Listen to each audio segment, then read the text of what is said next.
यहाँ के लोग तो बहुत सुखी थे, यहाँ तो आध्यात्मिक चेतना थी। आज वो आध्यात्मिक चेतना जो है खत्म हो गई है, जिसके कारण आदमी आज दुखी है, जिसके कारण आज आदमी के जीवन में दुख है, अवसाद है, पीड़ा है, गलानी है। उससे ऊपर उठिए जिससे आपके जीवन का ये सब चीज हो सके। जीवन प्रबंधन करने की सबसे जरूरत है समाज को, स्त्री हो या पुरुष हो। सबसे पहले अपने जीवन को व्यवस्थित करिए। आपके भाषा, आपके आचरण इतना पवित्र हो कि बाहर से लगे कि कोई दिव्य आत्मा है। हमारी भाषा इतनी पवित्र हो, हम वाणी ऐसी बोले कि जो दूसरे को प्रिय लगे, जो दूसरे को अति प्रिय लगे, हितकर लगे। आज आदमी की वाणी में इतनी कठोरता है, आदमी बोलता है तो लगता है आग उगलता है। नीतिविद ने बड़ा ही अच्छा कहा कि प्रिय वाक्य प्रदानेन सर्वे तुष्यन्ति जन्तवः तस्मात् प्रिय ही वक्तव्यम, बचने का दरिद्रता। अगर आपसे कोई व्यक्ति प्रिय बोल रहा है तो आप भी ये करिए कोशिश कि हम प्रिय ही बोले, मधुर ही बोले। सदगुरु कबीर ने कहा कि मीठा सबसे बोलिए सुख उपजे चहु और, बसीकरण यह मंत्र है तजिए वचन कठोर। आदमी को आज बोलना नहीं आ रहा है कि हम किसके साथ कैसे बात करें, किसके साथ कैसे चलें, किसके साथ कैसे बोलना। जब आदमी के जीवन में आ जाएगा, बोलने की कला आदमी के जीवन में अगर विकसित हो गई तो आदमी पूरे संसार को अपने बस में कर सकता है। कर सकता है कि नहीं? आदमी आज बोलना नहीं जा, जितने झगड़े हो रहे हैं, एक गाली हम देते हैं तो दूसरा उधर से गाली आ जाती है, तीसरा गाली उधर से आ जाता है। गाली गलौज अपशब्द हमेशा देखते हैं बहुत लोगों के घर में। अक्सर झगड़ा का कारण यही होता है कि वो हम तो बहुत प्रेम से बोल रहे हैं लेकिन आगे वाला व्यक्ति प्रेम से बोलता नहीं है। कई बार देखते हैं कि आदमी ये भाषा का प्रयोग बहुत ही विचार करके करना चाहिए, सोच समझ करके बोलना चाहिए। बहुत लोग सोच समझ करके नहीं बोलते हैं, विचार करके नहीं बोलते हैं, जो मन में आता है वही बोल देते हैं। कभी भी कोई दो व्यक्ति आपस में बात कर रहा हो तो उस बीच में कभी भी टपकना नहीं चाहिए। किसी के बोलने के बीच में मध्य में कभी भी आदमी को नहीं बोलना चाहिए। ज्ञानी व्यक्ति का लक्षण है। एक बार एक कहानी आती है कि उनकी राजा की पत्नी आपस में बात कर रही थी। उस बीच में राजा चले गए और कुछ बोल दिए तो राजा की पत्नी ने कहा कि देखिए आए मूर्खाधिराज आए। आपकी पत्नी किसी के सामने आपको मूर्ख बोल दे तो कितना कष्ट होगा। उसकी पत्नी बोल दिया उनको कि मूर्खाधिराज आए हैं। कष्ट तो हुआ लेकिन बेचारा करे क्या, चुप हो गया, कुछ बोला नहीं। पत्नी बोली है क्या और मूर्ख कहा क्यों, इसका भी तो पता लगाना चाहिए। विचार करके तो सोचा कि इस बात का पता कैसे लगाए। तो राज दरबार में जो भी आए उसको यही कहे राजा कि आइए मूर्खाधिराज। तो साधारण आदमी क्या जाने कि मूर्ख का लक्षण क्या होता है, मूर्ख का लक्षण क्या होता है। साधारण आदमी क्या जाने, वो तो यही समझता था कि कोई बात नहीं, राजा है बोल दिए तो चुपचाप बैठ जाए। उसी सभा में कालिदास भी आए तो कालिदास के लिए भी कहा कि आइए मूर्खाधिराज। अब कालिदास के लिए भी कहा कि मूर्खाधिराज आइए। कालिदास तो महाकवि, इतने बड़े कवि, उनके लिए कहा कि आइए मूर्खाधिराज। तो कालिदास ने एक श्लोक पढ़ा कि खादन्न गच्छामि हसन्न जल्पे न द्वाभ्याम तृतीयो भवामि राजन किम कारणम भोज भवामि मूर्खा। का मूर्ख का लक्षण क्या है? का मूर्ख व्यक्ति का पहला लक्षण है कि खादन्न गच्छामि। देखेंगे बहुत लोग खा भी रहा है, चल भी रहा है, इधर गिर भी रहा है। आजकल जो बफर सिस्टम चला है भोजन का, क्या सब लोग कहते कि फैशन का जमाना आ गया, अपने से लीजिए अपने से खाइए। जूठा का किसी का कोई नियम ही नहीं है। ये बफर सिस्टम आ गया, सब अपने से ले ले करके खा रहा है, गिर रहा है नीचे में। कहा खादन न गच्छामि, खाते हुए चलना ये मूर्खता के पहला लक्षण है, मूर्ख व्यक्ति का पहला लक्षण है। खादन न गच्छामि हसन न जल पे, बहुत लोग हैं मिलेंगे आपको कि हंसते भी रहेंगे बात भी करते रहेंगे, ये मूर्ख का दूसरा लक्षण है। बोलते समय या तो बोलिए नहीं, अब वो हंसिए तो बोलिए नहीं, अब बोलिए तो हंसिए नहीं। बहुत लोग ऐसा होता है कि हंस भी रहा है बोल भी रहा है, उसके ऊपर आप कुछ कह रहे हैं उसके ऊपर कोई प्रभाव ही नहीं पड़ता है, टाका मार के हंस दिया। खादन न गच्छामि हसन न जल पे, कृतम न मन्ये, जो व्यक्ति किए गए उपकार को नहीं मानता है वो भी मूर्ख है। अगर किसी कालखंड में, किसी समय में, किसी परिस्थिति में आपके ऊपर किसी व्यक्ति ने उपकार किया है तो उस उपकार के बदला को आप जीवन में कभी नहीं चुका सकते। अगर किसी व्यक्ति ने आपके ऊपर उपकार किया है तो उस उपकार को समझिए, उस उपकार के बदला को आप कभी नहीं चुका सकते हैं। जो व्यक्ति उपकार किए गए उपकार को नहीं मानता है वो सबसे बड़ा कृतज्ञ है, मूर्ख। न द्वाभ्याम तृतीयो भवामि राजन, अब आया राजा की बारी की, राजा को मूर्ख क्यों कहा? कहा कि न द्वाभ्याम तृतीयो भवामि राजन, कि जब दो आदमी बात कर रहे थे या कर रहा हो तो हमने तो ऐसा कभी नहीं किया कि बीच में टपक पड़ा। न द्वाभ्याम तृतीयो भवामि राजन, किम कारणम भोज भवामि मूर्खा, अरे किस कारण से आपने हमको मूर्ख कहा ये तो बता दीजिए। जब दो आदमी बात कर रहा था तो उस बीच में हम कभी आज तक नहीं बोले, तब राजा को समझ में आ गया कि पत्नी क्यों मूर्ख बोली। कभी कभी ये लोग भी ज्ञान की बात करती है। राजा को अब पता चल गया कि हमको मूर्ख क्यों बोला। बहुत लोगों की आदत होती है कि जब दो आदमी बात कर रहे हैं बीच में टपक जाएगा, बीच में किसी का झगड़ा अपने ऊपर ले लेगा।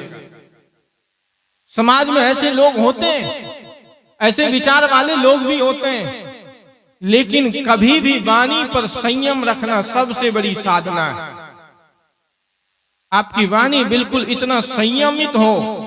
कहा भी गया है गीता में वाणी का तप कहा, क्या? अनुद्वेग करम वाक्यम सत्यम प्रियहितम च यत् स्वाध्याय वैष्णव चैव वाङ्मयः तपः उच्यते। का अनुद्वेग करम वाक्यम, हमारी वाणी कैसी हो? अनुद्वेग कर हो। अगर आपके वाणी में उद्वेग पहुंच जाए, किसी को कष्ट पहुंच जाए, किसी को पीड़ा पहुंच जाए, तो ऐसे शब्दों का प्रयोग कभी नहीं, कदापि नहीं करना चाहिए। सत्यम बुढ़ियात प्रियम बुढ़ियात न बुढ़ियात सत्यम अप्रियम। वैसे तो होता है कि सत्य कठोर होता है, लेकिन फिर भी अपने तरफ से इंसान को कोशिश करना चाहिए कि सत्य को भी मधुर भाषी प्रिय बना करके कहा जाए। अगर सत्य को भी आप प्रिय बना करके कहेंगे तो लोगों के ऊपर उसका प्रभाव पड़ेगा। कठोरता कोई भी व्यक्ति बर्दाश्त नहीं करता है, इसलिए हम इतना कठोर मत बन जाएं कि लोगों को अप्रिय लगे। तो वाणी का आदमी के जीवन में संयम, वाणी का नियंत्रण, वाणी का संयमन होना चाहिए। ये नहीं कि आपके पास बोलने की शक्ति है तो कुछ भी बोल जाओ, किसी को कुछ भी कह दो। अधिकतर झगड़े तो इसी के कारण होते हैं। आप जिसको अगर कुछ नहीं दे सकते हो तो कभी ऐसी वादा भी आदमी को नहीं करना चाहिए। आपको पता है कि महाभारत कालीन युद्ध में एक युद्ध हुआ था द्रुपद, और आपको पता है द्रोणाचार्य के बीच में, द्रोणाचार्य और राजा द्रुपद आपस में मित्र थे। मित्रता इतनी गहरी थी कि उसने वादा किया था कि जब आपके बच्चे होंगे तो हम आपको गाय देंगे दूध खाने के लिए, वादा किया था। लेकिन उस वादा को उसने पूरा नहीं किया। बच्चे हुए, दूध खाने के लिए द्रुपद ने गाय नहीं दिया द्रोणाचार्य को, लेकिन द्रोणाचार्य की जो पत्नी थी चावल का पिट्ठा का लेप लगा देता था कि द्रोणाचार्य को पता न चले कि बच्चा दूध नहीं पिया है। चावल का लेप लगा देता था उसको। लेकिन ऐसा हुआ जब युद्ध भूमि में मिले दोनों तो एक दूसरे के खून के प्यासे हो गए। इतनी गहरी मित्रता थी और इतने बड़े दुश्मन बन गए। द्रोणाचार्य ने यही कहा कि हमने आपको कहा था नहीं कि आप हमसे वादा करिए। आपने हमसे वादा किया लेकिन उस वादा को आपने निभाया नहीं। परिणाम एक दूसरे के खून के प्यासे हो गए। इसलिए वाणी की बहुत मर्यादा है, वाणी की बहुत बातें। आप अलूल जलूल में अपने जीवन को, अपनी वाणी को गंवा देते हैं। इसलिए हमेशा बोले, हितकर बोले, प्रिय बोले।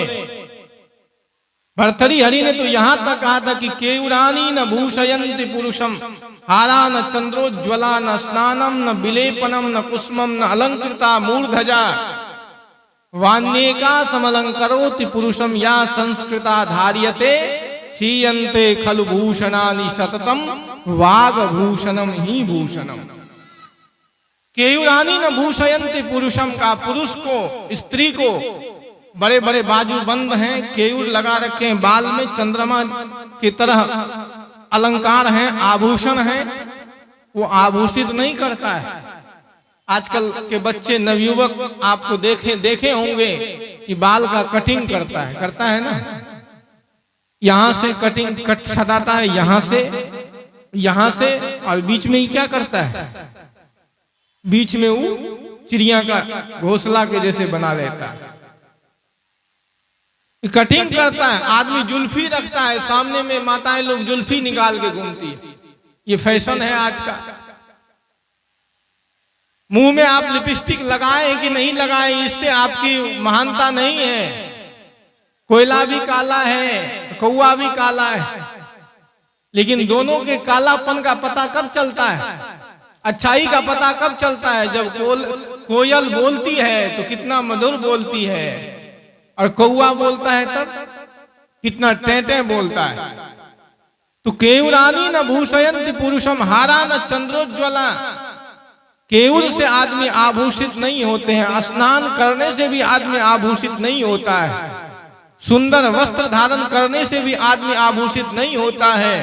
का तब आभूषित कब होता है? का वाण्येका समलंकरोति पुरुषम, एक वाणी ही आदमी को आभूषित करती है।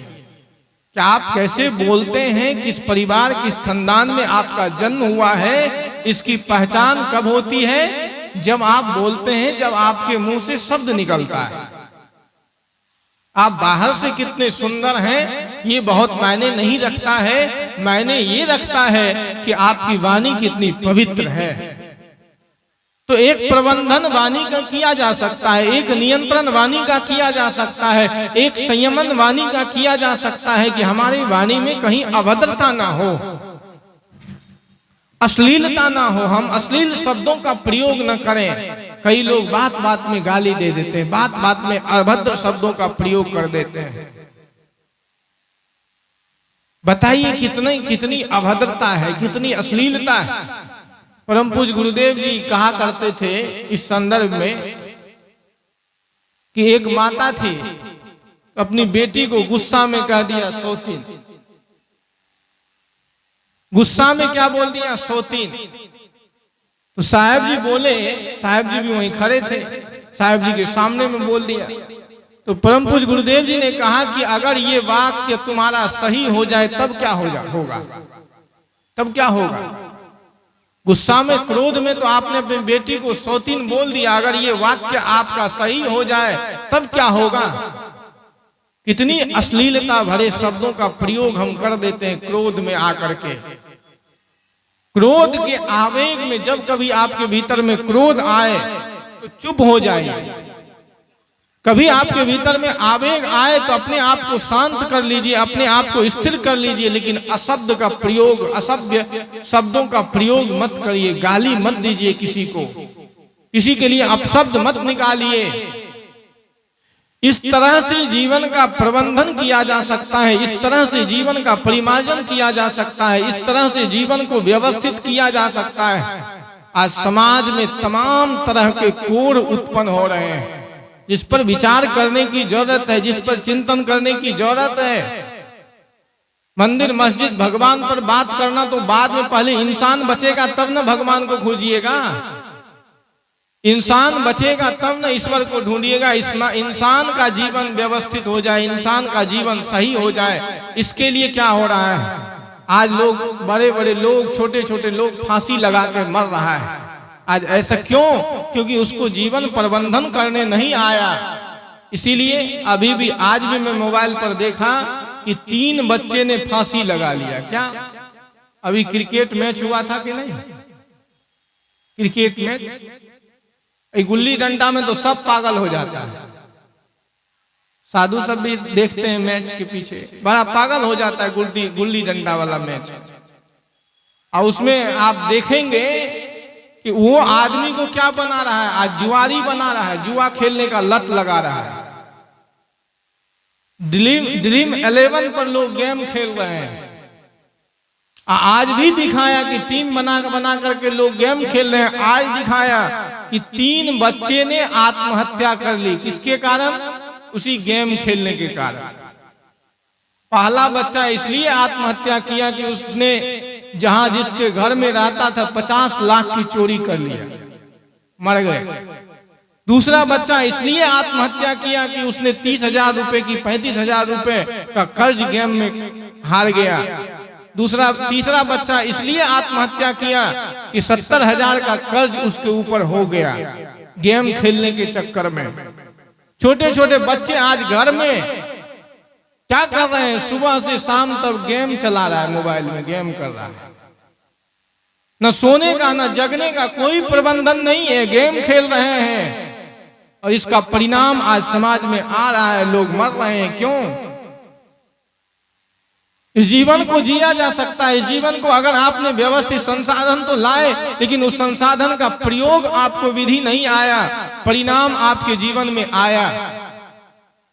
संसाधन के प्रयोग विधि अगर आदमी को आ गया होता तो पहले घर में, मैंने कहा कि फ्रिज लाने से पहले, टीवी लाने से पहले, कार लाने से पहले, घर का प्रबंधन करने से पहले, घर में टाइल्स तो बाद में लगाइएगा, लेकिन जो जीवन आपको मिला है ये महत्वपूर्ण जीवन है, बहुत उत्तम जीवन है।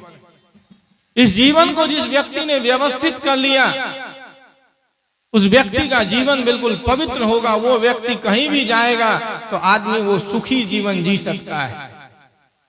और सुखी जीवन जीने के लिए अर्थ की आवश्यकता नहीं है। सुखी जीवन जीने के लिए बहुत सुंदर होने की आवश्यकता नहीं है। सुखी जीवन जीने के लिए बहुत पैसे होने की आवश्यकता नहीं है। सुखी जीवन जीने के लिए आवश्यक है कि आपका मन, आपका वचन, आपका आचरण बिल्कुल पवित्र हो। और आचरण पवित्र कैसे हो, आज समाज में इसकी बहुत जरूरी है। चरित्र कुछ दिनों में आदमी का खोता जा रहा है, चरित्र आदमी का खोखला होता जा रहा है। ये वही भारत भूमि है जहां युवाओं का चरित्र किसके द्वारा गूंजता था? स्वामी विवेकानंद के नाम से। इस देश, ये भारत भूमि, अभी सुन रहे थे कि भारत भूमि किनकी है? आर्यावर्त की भूमि। यहाँ भारत भूमि पर एक से एक महापुरुष पैदा लिए, एक से एक चरित्रवान व्यक्ति पैदा लिए, लेकिन आज वो चरित्र कहाँ चला गया? आज वो चरित्र इसलिए पैदा नहीं हो रहा है क्योंकि स्त्री अपने जीवन का प्रबंधन नहीं कर रही है और पुरुष अपने जीवन का प्रबंधन नहीं कर रहा है। आज जीवन क्या आया? आज का समय क्या आया? ये फैशन के दौर में आज आदमी क्या कहता है कि मेरा जीवन है, हम इस जीवन को जैसा जीना चाहते हैं हम जी सकते हैं। आप कौन होते हैं बोलने वाले? माँ बाप को बच्चे कह रहे हैं कि मेरा जीवन है, इस जीवन को हम जैसा जीना चाहें वैसा जी सकते हैं। इसमें आप कोई कहने वाले नहीं है, मेरा जीवन है, हम जैसा जीना चाहें वैसा जी सकते हैं। यहीं से गड़बड़ी प्रारंभ हुई। जीवन आपका है, लेकिन जीवन की कुछ मर्यादा भी तो है, जीवन का कुछ नियंत्रण भी तो है। जिस जीवन को आप अपने हिसाब से जीना चाहते हैं, आपकी समझ कितनी है, आपने अपने जीवन में थपेड़े कितने खाए हैं। अभी तो आप पैदा लिए हैं, संसार को देखें कितना दिन हुआ है आपको कि आप कह रहे हैं कि ये मेरा जीवन है। इसलिए जीवन को जिए, देखिए, समझिए, विचार करिए, इस जीवन को समझिए। और जिस दिन इस जीवन को आप समझ लेंगे, नियंत्रित कर लेंगे, व्यवस्थित कर लेंगे, यकीन मानिए कि ये धरा स्वर्ग हो सकती है। आदमी का घर स्वर्ग हो सकता है। आदमी को बाहर जाने की जरूरत नहीं है, आज घर को स्वर्ग बनाने की जरूरत है। बाहर आदमी को जाने की जरूरत नहीं है, आज जीवन को देखने की जरूरत है। अगर आदमी इस जीवन को देखना प्रारंभ कर दे तो आदमी का जीवन स्वर्ग हो सकता है। तो मैंने बात प्रारंभ की थी कि बाहर आदमी अपने जीवन का प्रबंधन करता है, बाहर आदमी अपने जीवन का नियंत्रण करता है, बाहर आदमी अपने जीवन में सुख सुविधाओं को, उपलब्ध भौतिक संपदाओं को इकट्ठा करता है। लेकिन बड़े बड़े भौतिक संपदा वाले व्यक्ति भी जिंदगी से हार गए। क्यों? संपत्ति तो बहुत थी, अर्थ तो बहुत था, कोई कमी नहीं थी, जीवन जी सकते थे। लोग कहते कि संपत्ति से सुख मिलता है। तो बड़े बड़े पैसे वाले व्यक्ति थे जिनके पास पैसे की कोई कमी नहीं थी, अर्थ बहुत था, धन बहुत था, लेकिन उस धन का, उस पद का, उस प्रतिष्ठा का, पद पर रहने वाले व्यक्ति भी आत्महत्या कर लिए, मर गए, चले गए, दुखी हैं। आज बहुत लोग, बड़े बड़े पद पर रहने वाले व्यक्ति डिप्रेशन में हैं। बहुत लोग कहते हैं, कई युवा लोग आते हैं, कहते बाबा जी क्या करेंगे, डिप्रेशन के शिकार हो गए। क्या है भाई ये डिप्रेशन नाम की चीज? आदमी डिप्रेस क्यों हो रहा है? कहीं ना कहीं वो गलती किया, अपने जीवन को समझा नहीं, जीने का ढंग नहीं आया। और जीवन जीने का ढंग आ गया होता तो डिप्रेस नहीं होता, आदमी डिप्रेशन में नहीं जाता। इसलिए अपने बच्चों को सबसे पहले जीवन प्रबंधन के सूत्र बताइए। वो जिन दुनिया में जीना चाहता है तो जिए कैसे? अगर कोई बच्चा 8 बजे दिन तक सो रहा है तो वो जीवन प्रबंधन क्या करेगा? उनका जीवन व्यवस्थित कैसे होगा?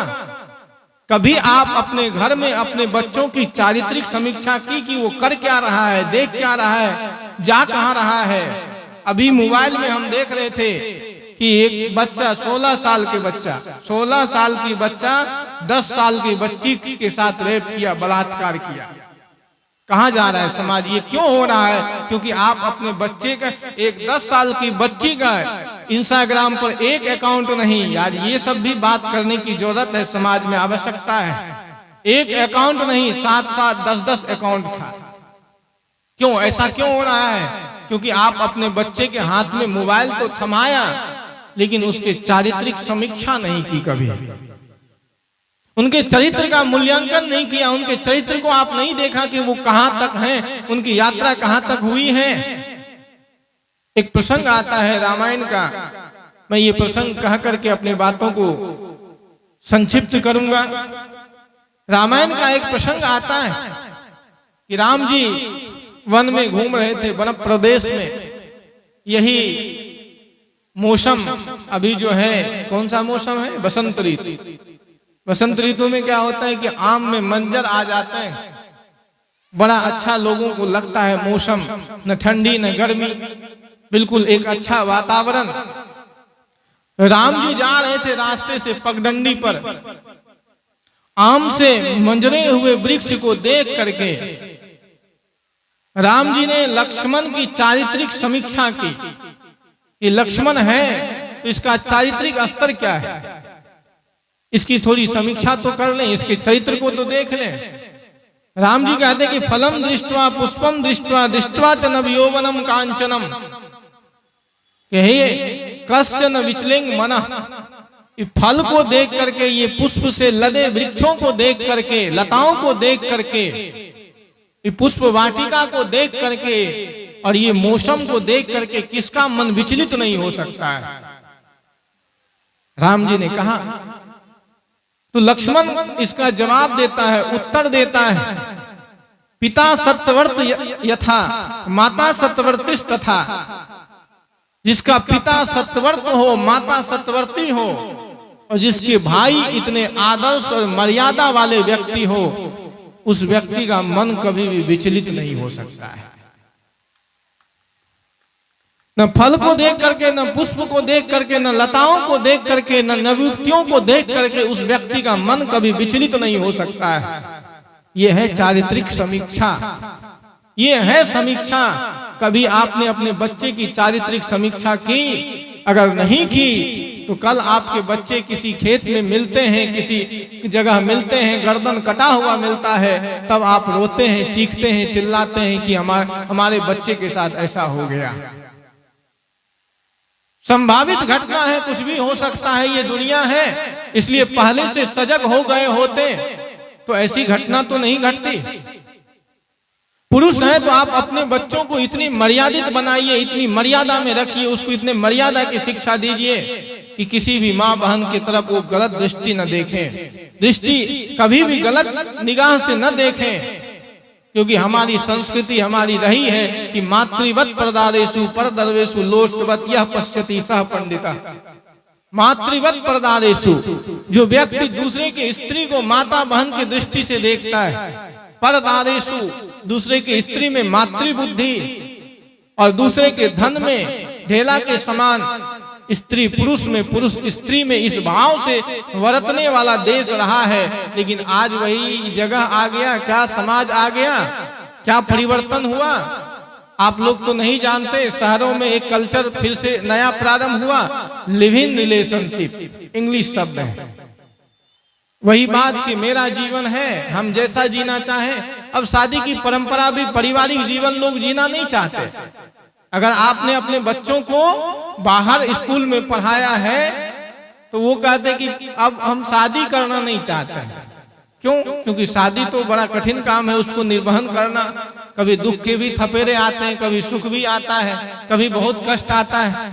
तो लिविंग रिलेशनशिप में है, मतलब अभी देख रहे हैं कि इस जीवन साथी बनने योग्य है कि नहीं। मतलब कोई सामान बाजार में खरीदता है ना आदमी, तो उसको देखता है, स्त्री भी देख रही है, पुरुष भी देख रहा है, और देख करके तब उसको खरीदता है। तो वही स्थिति है, 4 साल 5 साल रिलेशनशिप रहने के बाद आदमी अलग हो जा रहा है। ये आपके आदर्श हैं, इन आदर्शों को लेकर के अगर समाज तैयार किया जाए तो वो समाज का कभी भी हित नहीं हो सकता है। और ऐसे आदर्शों को आज समाज में पूजा जा रहा है, ऐसे आदर्शों का आज प्रचलन हो रहा है। इस आदर्शों से अपने आप को हटाइए और ये जो समाज का जो मूल आदर्श है, चारित्रिक समीक्षा, चरित्र को देखिए, अपने आचरण को देखिए, अपने जीवन को देखिए। तो मैंने कहा कि जो जीवन आपको मिला है, इस जीवन का प्रबंधन करना सबसे जरूरी है। और इससे बड़ा धन और आदमी के जीवन में क्या हो सकता है? मानव जीवन का प्रबंधन कैसे किया जाए, मानव जीवन का नियंत्रण कैसे किया जाए? स्त्री है तो स्त्री भी अपने जीवन के विषय में सोचे, समझे, विचार करें। पुरुष भी है, पुरुष वर्ग के लिए भी है, पुरुष वर्ग भी अपने जीवन के विषय में विचार करें। जिस जीवन को आप जीना चाहते हैं, इतनी सावधानी से इस जीवन को जिए कि आपके जीवन में कोई दाग न लगे कभी। यहीं से जीवन के विषय में सोचा जा सकता है, जीवन के विषय में विचार किया जा सकता है। मैंने कहा कि वस्तुएं का क्रय तो आदमी करता है विचार करके, लेकिन जो जीवन आदमी को मिला है, इस जीवन को आदमी व्यवस्थित करना भूल जाता है, इस जीवन का प्रबंधन करना आदमी भूल जाता है, और जिसके कारण आदमी का जीवन नरक हो जाता है। बाहर से आप मेकअप कम करिए, चलेगा। बाहर से आप अपने आप को कम सजाएंगे, चलेगा। आप लिपस्टिक नहीं लगाएंगे तो भी चल जाएगा, कोई दिक्कत नहीं है। आप फोटो 3 में 4 बार नहीं खींचेंगे, सेल्फी नहीं लेंगे, तब भी चलेगा। सेल्फी लेने से या फेसबुक पर आप रोज फोटो अपलोड नहीं करेंगे, तब भी चलेगा। लेकिन जो जीवन है, इस जीवन को जीने का ढंग अगर आपको आ गया तो आप कभी भी दुखी नहीं हो सकते हैं। आपके जीवन का दुख का मूल्यांकन हो सकता है, उन्मूलन हो सकता है। इसलिए जीवन को समझना बहुत जरूरी है। इसलिए सदगुरु कबीर देव ने कहा कि हीरा जन्म अनमोल था, कौड़ी बदले जाए। हीरा जीवन आपको मिला था, इस जीवन को कौड़ी के भाव मत बदलिए। संसारिक जीवन में आप जीवन का प्रबंधन करिए, और आध्यात्मिक जीवन में जीवन का प्रबंधन क्या है? साधना। इसके विषय में वेदांत शास्त्र में आता है कि सम, दम, उपरति, तितिक्षा, श्रद्धा और समाधान। अब इस विषय पर चर्चा मैं करूंगा नहीं। सम क्या है, दम क्या है, उपरति क्या है, तितिक्षा क्या है, श्रद्धा क्या है और समाधान क्या है, जिसके विषय में साधना के लिए ये सटक संपत्ति आदमी के जीवन में बहुत जरूरी है। इस सटक संपत्ति के बिना अध्यात्म की यात्रा नहीं हो सकती है।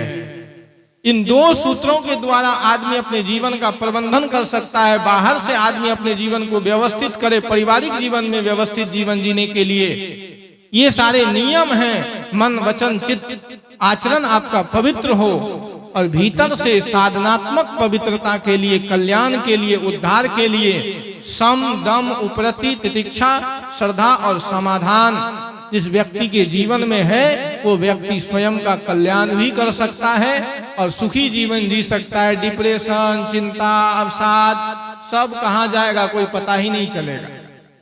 ये तो पश्चिमात्य संस्कार था, पश्चिमों के यहाँ ये सब चीज होता था, भारत में कहाँ होता था।